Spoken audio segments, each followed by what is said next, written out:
ದಳಪತಿ ವಿಜಯ್ಗೆ CM ಪಟ್ಟಾಭಿಷೇಕ, ಪ್ರಶಸ್ತಿ ಮುಡಿಗೇರಿಸಿಕೊಳ್ಳಲಿದೆಯೇ CSK?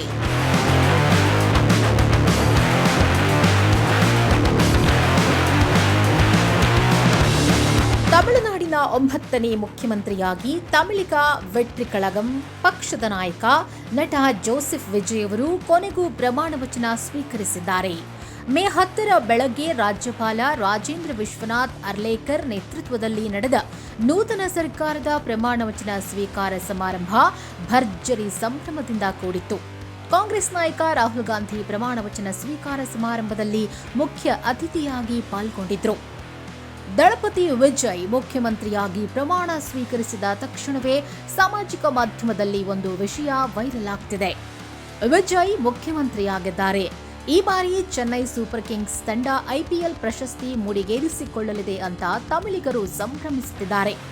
CSK ಅಭಿಮಾನಿಗಳು ಈ ರೀತಿ ಸಂಭ್ರಮಿಸೋಕು ಬಲವಾದ ಕಾರಣವಿದೆ.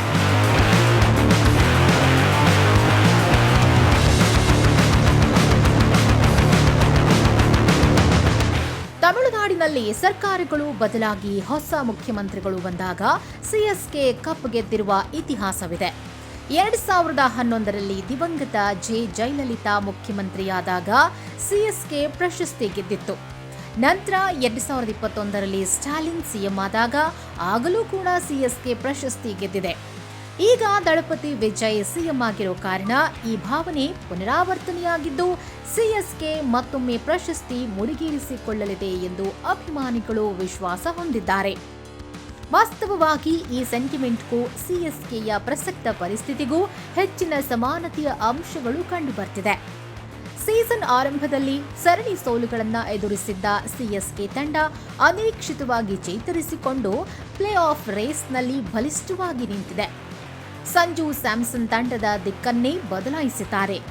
ಅವರು 2 ಶತಕ ಮತ್ತು 1 ಅರ್ಧಶತಕ ಸಿಡಿಸಿ ಸಿಎಸ್ಕೆ ಗೆಲುವಿನಲ್ಲಿ ಪ್ರಮುಖ ಪಾತ್ರ ವಹಿಸುತ್ತಿದ್ದಾರೆ. ತಂಡವು ಇದುವರೆಗೆ ಆಡಿರುವ 10 ಪಂದ್ಯಗಳಲ್ಲಿ 5 ಗೆಲುವುಗಳೊಂದಿಗೆ ಪಾಯಿಂಟ್ಸ್ ಪಟ್ಟಿಯಲ್ಲಿ 6ನೇ ಸ್ಥಾನದಲ್ಲಿದೆ. ಮುಂದಿನ 4 ಪಂದ್ಯಗಳಲ್ಲಿ 3ರಲ್ಲಿ ಗೆದ್ದರೂ ಸಹ ಪ್ಲೇ ಆಫ್ ಸ್ಥಾನ ಖಚಿತ.